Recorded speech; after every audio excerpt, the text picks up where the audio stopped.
Hello everyone, मैं ममतेज गुप्ता। आज देखेंगे 8th क्लास एनसीईआरटी चैप्टर 7 और इस चैप्टर का मैंने एक पार्ट पहले कंप्लीट कर लिया है और आज ये मैं आपको सेकंड पार्ट करा रही हूँ। तो चैप्टर का नाम है महिला जाति एवं सुधार। तो देखिए, हमने महिलाओं के बारे में पहले पार्ट में देख लिया था कि जो औपनिवेश भारत था, यानी कि अंग्रेजों के जमाने वाला जो भारत था, उसमें कौन कौन सी कुप्रथाएं महिलाओं के चल रही थी, महिलाओं के लिए चल रही थी और उनमें किस तरह के सुधार किए गए और उन सुधार करने में किन किन महापुरुषों ने अपना योगदान दिया था। ठीक है, ये सब हमने देखा था फर्स्ट पार्ट में। अब देखिए, सेकंड पार्ट में हम देखेंगे कि उस समय जाति भेदभाव बहुत ज्यादा चल रहा था। ठीक है, तो कुछ जातियों को नीचे वाली जाति समझा गया था, कुछ जातियों को ऊपर वाली जाति, ऊंची जाति समझा जाता था। तो जातियों के आधार पर काम बटे हुए थे और उस आधार पर कुछ जगह जातियों से भेदभाव भी किया जाता था। ठीक है, तो इन सारी चीजों पर भी नजर थी लोगों की कि हाँ, ये चीजें गलत हो रही हैं।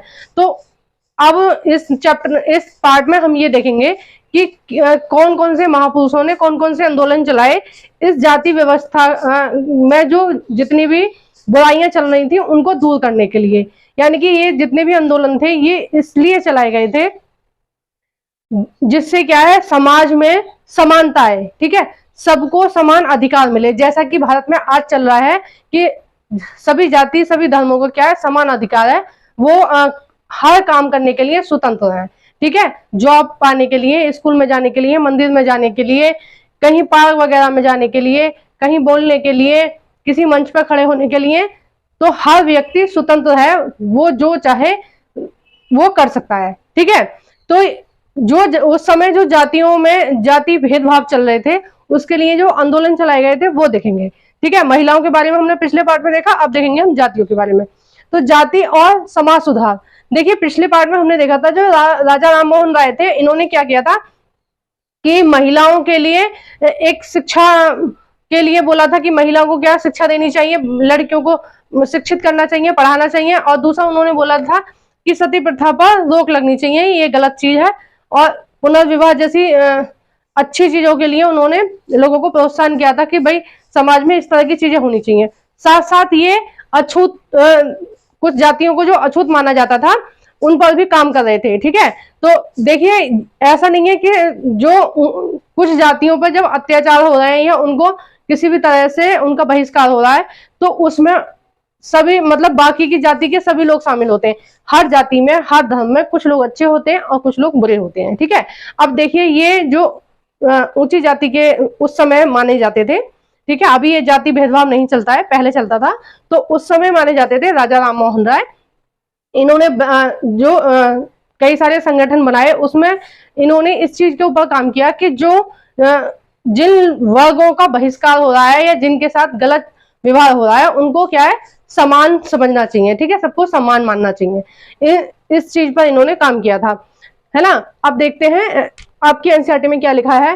राम मोहन राय ने जाति व्यवस्था की आलोचना की यानी कि उन्होंने इस चीज को गलत बताया है कि जाति के हिसाब से काम को जो बांटा गया है उसको। ठीक है, और जाति उन्मूलन के लिए 1840 में परमहंस मंडली का गठन किया। देखो परमहंस जो थे ये इनके गुरु थे। ठीक है, तो परमहंस मंडली का गठन किया गया था। 19वीं सदी में ईसाई प्रचारकों ने क्या किया कि स्कूल खोले और उन स्कूलों में आदिवासी और कुछ अन्य जातियों के बच्चों को पढ़ाया जाता था। ठीक है, तो वहां से कई सारे लोग पढ़ना लिखना सीख रहे थे। मैंने पिछले चैप्टर में आपको बिरसा मुंडा के बारे में पढ़ाया था, तो वो जो बिरसा मुंडा थे इसी तरह के कॉलेज में स्कूलों में पढ़ना सीखे थे। ठीक है, कॉलेज नहीं थे, ये स्कूल थे, बच्चों के लिए स्कूल खोले। अब देखिए उस समय क्या हो रहा था, जो अमीर लोग थे उनको तो कोई प्रभाव नहीं पड़ रहा था अंग्रेजों के आने से, लेकिन जो थोड़े गरीब लोग थे उनके क्या है, अंग्रेजों ने लगान लगा के और ये मतलब कुछ भी चाल खेल के जो गरीब लोग थे उनका ज्यादा शोषण किया था। तो शोषण इतनी बड़ी मात्रा में फैल गया था कि उस समय जो गरीब लोग थे उनके लिए रोजगार की बहुत बड़ी समस्या थी।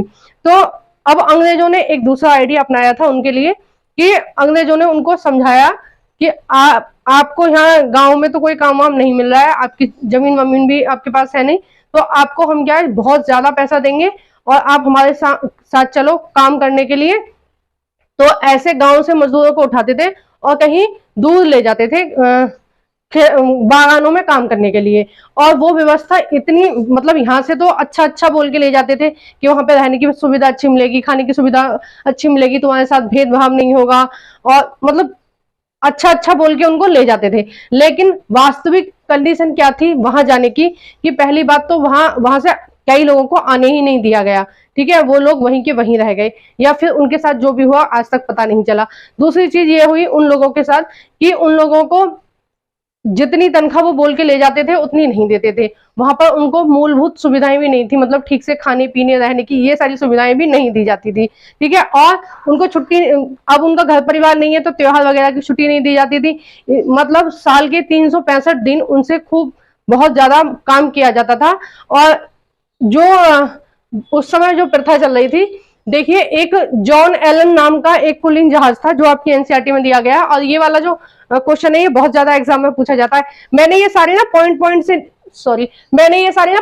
से निकाल लिए हैं, जो जो एग्जाम में पॉइंट पूछे जाते हैं ना वही सारे लिखे हुए हैं यहाँ पे। तो देखिए जॉन एलन नाम का एक कुलीन जहाज के द्वारा भारतीय मजदूरों को मॉरिशस ले जाया जाता था। मॉरिशस का नाम सुना है कि मॉरिशस बहुत सुंदर है।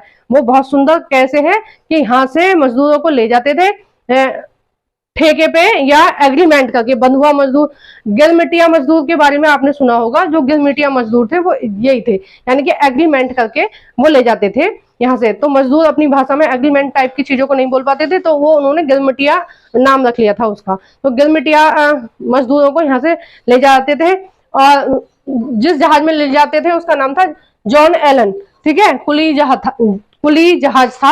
और जिसमें उन मजदूरों को भर के ले जाते थे और वहां पर जबरन काम कराया जाता था उनके साथ उनको। अब देखिए कुछ लोगों तो मॉरिशस ले जाते थे, कुछ लोगों को असम के बागानों में। तो असम में बहुत सारी चाय के बागान लगाए गए, और जो चाय का जो पौधा होता है उसको बहुत ज्यादा केयर की जरूरत होती है। तो स्थानीय लोग वहां पे कम पड़ रहे थे, तो क्या करते थे, यहाँ मध्य भारत से या उत्तर भारत से, दक्षिण भारत से वो ले जाते थे और इन बागानों में काम करवाते थे, ठीक है।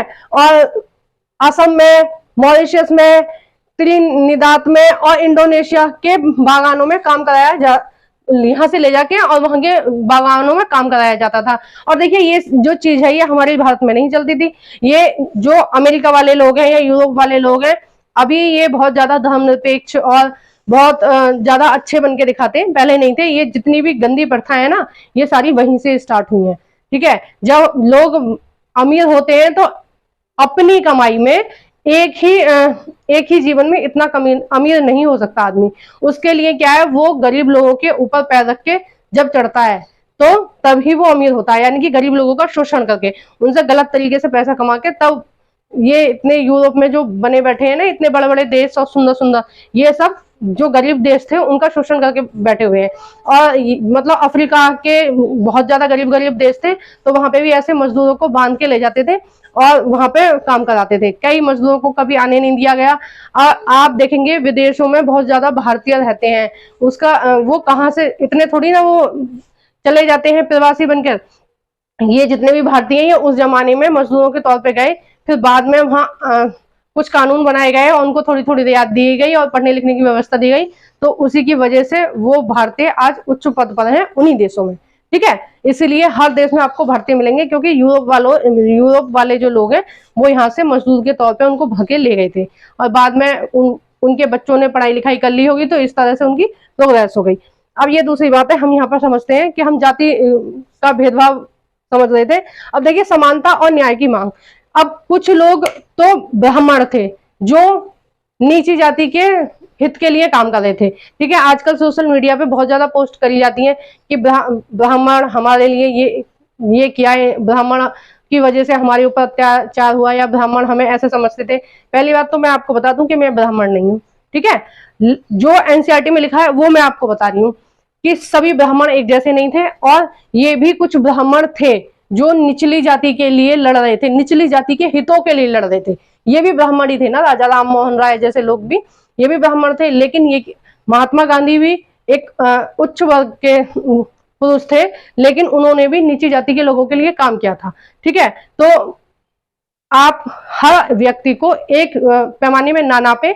इस तरह की अगर सोशल मीडिया पर आप किसी भी पोस्ट को देखते हैं तो प्लीज आप उसका बहिष्कार करें, क्योंकि ये अगर हम धर्म जाति ये सब फैलाते रहेंगे आज भी देश में, तो एक दिन हमारे देश की व्यवस्था पूरी तरह भंग हो जाएगी। ठीक है, 1947 में जितने भी लोग उस समय भारत में थे, यानी कि हमारे और आपके पूर्वज होंगे, हम तो थे नहीं, हमारे और आपके जो पूर्वज थे उन सब लोगों ने मिलकर ये डिसाइड किया था कि हम सब लोग एक ही हैं और हम सब हैं भारतीय। हमारा एक अलग धर्म है, वो है भारतीय। हम भारतीय हैं, चाहे हमारी जात कोई भी है, हमारी शक्ल कोई भी है, हमारा धर्म कोई भी है। ठीक है, और आज से हम समान है। हमारे संविधान में यही सारी चीजें लिखी गई हैं। तो आप इन पोस्टों का बहिष्कार करें, जो भी धर्म जाति ये सब के नाम पर आपको भड़काते हैं कि ब्राह्मणों ने ये किया, ऊंची जाति के लोगों ने ये किया, या मुस्लिमों ने ये किया, हिंदुओं ने ये किया, इन सब चीजों का आप भी बहिष्कार करना सीखिए। ठीक है, वो जो पोस्ट है उनका बहिष्कार करिए, उनको मत देखिए, क्योंकि इससे क्या है, आप उनको आगे पोस्ट करते रहेंगे तो ये आग आगे तक सुलगती रहेगी और फिर जो हमारा इतना प्यारा भारत है ना, उसके ऊपर आंच आएगी। तो हमें क्या, अपना अच्छा भारत बनाना है, मजबूत भारत बनाना है। ठीक है, अब देखिए समानता और न्याय के लिए भी कुछ आवाजें उठने लगी थी। अब देखिए मध्य भारत में सतनमी आंदोलन की शुरुआत की गई। ठीक है, मध्य भारत का मतलब है मध्य प्रदेश के आसपास के जो इलाके हैं उसमें संत घासीदास चला रहे थे। ठीक है, सतनमी आंदोलन कौन चला रहे थे? घासीदास चला रहे थे। और देखिए पूर्वी बंगाल का मतलब हो गया आज का जो बंगाल है ना, है ना, हमारा जो एक स्टेट है बंगाल, उसकी बात हो रही है। पूर्वी बंगाल में हरिदास ठाकुर चला रहे थे इस तरह के आंदोलन कि जो निचली जातियों के साथ अत्याचार हो रहे हैं या उनको किसी भी चीज से रोका जा रहा है, किसी भी काम करने से जो बाकी की जाति के कर सकते हैं और निचली जाति के नहीं कर सकते हैं, तो रोका जा रहा है। वो अपनी समानता के अधिकार की बात कर रहे थे, कि न्याय की बात कर रहे थे। वो क्या कह रहे थे कि हमें भी सब लोगों की तरह समानता का अधिकार है। ठीक है, और देखिए केरल में एजवा जाति के श्री नारायण गुरु, ठीक है, तो ये भी इस तरह के आंदोलन चला रहे थे। देखो ये एग्जाम में कैसे पूछा जाता है कि मध्य भारत से आंदोलन कौन चला रहे थे? गैर ब्राह्मण, इनको गैर ब्राह्मण आंदोलन बोला जाता है। गैर ब्राह्मण आंदोलन कौन चला रहे थे? और देखिए दक्षिण भारत से कौन चला रहे थे, केरल से कौन चला रहे थे। तो ये सारी हेडिंग आपसे एग्जाम में पूछ ली जाती है, तो आप प्लीज इन पर थोड़ा सा ध्यान दीजिए। ने कुछ निचली जाति के अधिकारों के लिए आंदोलन चलाए। देखिए 1827 में जन्मे ज्योतिबा फूले से बहुत ज्यादा क्वेश्चन पूछे जाते हैं। 1827 में जन्मे ज्योतिबा फूले ने ईसाई प्रचारकों के स्कूल में, ईसाई प्रचारक का मतलब होता है कि जो उस समय कुछ लोग जो यूरोप से आ रहे थे वो ईसाई धर्म के प्रचार के लिए आ रहे थे, यानी कि उनको क्या ईसाई धर्म फैलाना था। तो वो ईसाइयों के स्कूल खोलते थे और उसमें ईसाई धर्म से रिलेटेड कुछ शिक्षाएं दी जाती थी, बच्चों को पढ़ना लिखना सिखाया जाता था। तो उसमें एक तरह से ये माइंड वॉश किया जाता था कि आप ये हिंदू धर्म को छोड़ के आप ईसाई धर्म को अपनाओ, इसमें आपके साथ छुआछूत या पक्षपात नहीं होगा। ठीक है, इसलिए इनको बोला गया ईसाई प्रचारक, क्योंकि एक इनका जो मेन उद्देश्य था हिंदुओं को ईसाई बनाने का था, इसलिए इनको क्या बोलते थे? ईसाई प्रचारक। के स्कूलों में शिक्षा प्राप्त की। उन्होंने सत्य शोधक समाज नाम का संगठन की स्थापना की। किसने की? सत्य शोधक समाज, ज्योतिबा फूले ने। किसने? ज्योतिबा फूले ने। और इन्होंने एक पुस्तक लिखी, उसका नाम था गुलामगिरी। ये बहुत इंपॉर्टेंट है। ठीक है, गुलामगिरी नामक पुस्तक लिखी थी ज्योतिबा फूले ने और सत्य शोधक समाज की स्थापना की थी। ये क्वेश्चन बहुत ज्यादा पूछा जाता है, तो इसको आप ध्यान दीजिए। अब देखिए गुलामगिरी में क्या लिखा हुआ है। गुलामगिरी में लिखा हुआ है कि जिस समय ये हमारे यहाँ ये आंदोलन चल रहे थे, उस समय क्या है, अमेरिका में गृह युद्ध चल रहा था। यानी कि अमेरिका में क्या चल रहा था कि कुछ यूरोप वाले लोग थे, अमेरिका में भी हमारी तरह लोग, जो यूरोप के लोग थे, उन्होंने उन पर शासन किया था। अंग्रेजों ने अमेरिका में भी शासन किया। हमसे पहले वो अमेरिका में शासन कर रहे थे। ठीक है, अमेरिका वालों ने मार के भगा दिया तो वो हमारे यहाँ आ गए। तो वहां पर भी इस तरह का आंदोलन चल रहे थे। वहां पे क्या चल रहा था कि कुछ लोग जो है वो काले हैं, जो वहां के स्थानीय लोग हैं वो कैसे हैं? काले हैं। अब जैसे दक्षिण भारत के लोग हैं तो उनका जलवायु के हिसाब से उनका रंग थोड़ा सा डार्क होता है ना। तो वहां के लोग थे काले, लेकिन जो यूरोप के लोग थे वो थे गोरे। तो जो काले लोग थे वो उनको अछूत मानते थे। ठीक है, वो उनके साथ ना बैठना पसंद करते थे, उनको स्कूलों में पढ़ने की इजाजत नहीं थी, मतलब उनको बहुत ज्यादा अछूत मानते थे, उनसे दूरी बना के रहते थे। ठीक है, तो उनसे क्या है, दूरी बना के रहते थे। तो उस तरह की जो अत्याचार वहां पर काले लोगों के साथ हो रहे थे, है ना। यूरोप वाले लोग अपने आप को जो बहुत अच्छा करके दिखाते हैं, वहां पर भी भेदभाव चलता है। वहां पर क्या चलता है, गोरे और काले में भेदभाव होता है। जैसे अफ्रीका के लोग होते हैं वो थोड़े काले होते हैं, तो जो यूरोप वाले लोग होते हैं ना गोरे, वो उन लोगों से घृणा करते हैं। देखो अमेरिका में अभी भी कई बार युद्ध होते हैं और कई बार दंगे वगैरह होते हैं, वो इस वजह से होते हैं कि वो आज भी काले लोगों से भेदभाव करते हैं, जो वहां के गोरे लोग होते हैं, ठीक है। क्योंकि वो उनको ऐसा लगता है कि ये असभ्य लोग हैं और इनको सभ्यता नहीं है इनमें, या मतलब जो भी उनकी मानसिकता होती है वहां के लोगों की, तो अब भी उनके साथ भेदभाव होता है। तो अभी भी पिछले साल भी इस तरह की कुछ दंगे फसाद हुए थे, न्यूज में आया था खूब। तो इस तरह के जो वहां पर जो उन काले लोगों के साथ जो अत्याचार हो रहे थे, वो गुलामगिरी में इन्होंने ज्योतिबा फुले ने लिखा है उसके बारे में, ठीक है। तो गुलामगिरी जो पुस्तक है वो उससे रिलेटेड है, ठीक है। अब देखिए ये जो गुलामगिरी है वो कब लिखी गई, 1873 में लिखी गई, ठीक है। 1873 में ये पुस्तक लिखी गई। अब देखिए 20वीं शताब्दी में, अब ये तो देखो 1800 के लगभग की यहाँ पर बात चल रही है, तो ये आंदोलन पीढ़ी दर पीढ़ी बढ़ते रहे। अब 20वीं शताब्दी में पश्चिम भारत में, पश्चिम भारत का मतलब हो गया गुजरात, महाराष्ट्र और तमिल के कुछ इलाके, ठीक है। तो ऊपर ऊपर वाले इलाके, सॉरी तमिल नहीं, कर्नाटक, सॉरी कर्नाटक, ठीक है। महाराष्ट्र से लगा हुआ है ना कर्नाटक, तो कर्नाटक के कुछ इलाकों में भीमराव अंबेडकर इस तरह के आंदोलन चला रहे थे, ठीक है। किस तरह के आंदोलन चला रहे थे कि जो निचली जाति हैं उनको भी ऊंची जातियों की तरह समान अधिकार होने चाहिए, ठीक है। और दक्षिण भारत में ईवी रामास्वामी नायकर, इनको प्यार से बोलते थे पेरियार। इनको किस नाम से जाना जाता था, पेरियार, ठीक है। ये बहुत आता है पेरियार। तो पेरियार के नाम से किसको जाना जाता था, ईवी रामास्वामी नायकर को, ठीक है, के नेतृत्व में आंदोलन चलाए गए। अब देखिए जो अंबेडकर थे वो एक महार परिवार में पैदा हुए थे, ठीक है। और इनके जो पिता थे वो सैनिक स्कूल में टीचर थे, ठीक है। वो इनके पिता भी पढ़े लिखे थे और वो एक सैनिक स्कूल में टीचर थे। अब देखिए पेरियार के नाम से प्रसिद्ध ईवी रामास्वामी नायकर एक मध्य परिवार के, ठीक है, मध्य परिवार में पले बड़े थे। उन्होंने दक्षिण भारत में स्वाभिमान आंदोलन चलाया।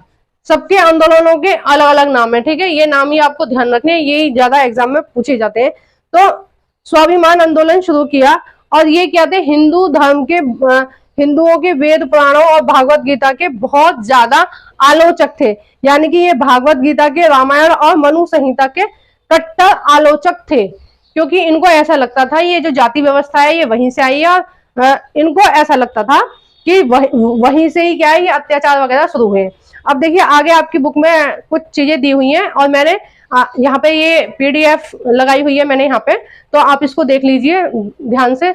ये भी आपके काम की है, तो एक वन लाइनर में आपको क्या है जल्दी से रिवीजन हो जाएगा। तो ये जितनी भी मैंने पीडीएफ लगाई है आप उसको ध्यान से देख लीजिए, ठीक है। और आपको मेरी वीडियो कैसी लगी है प्लीज कमेंट बॉक्स में बताइए। मेरी वीडियो को जरूर से लाइक करिए। अगर आपको मेरी वीडियो में कुछ भी गलत लगता है तो आप प्लीज कमेंट बॉक्स में बता सकते हैं।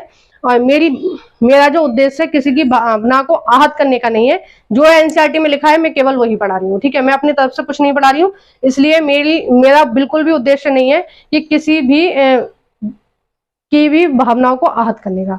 तो मेरी कोई भी बात आपको गलत लगी है तो आप कमेंट बॉक्स में बोल सकते हैं और बता सकते हैं कि क्या चीज आपको गलत लगी है। और अगर आपको मेरी वीडियो अच्छी लगी है तो प्लीज लाइक करिए। जो भी फ्रेंड आपके फ्री में एनसीईआरटी पढ़ना चाहते हैं उनके साथ प्लीज इस वीडियो को शेयर कीजिए। Thank you for watching everyone.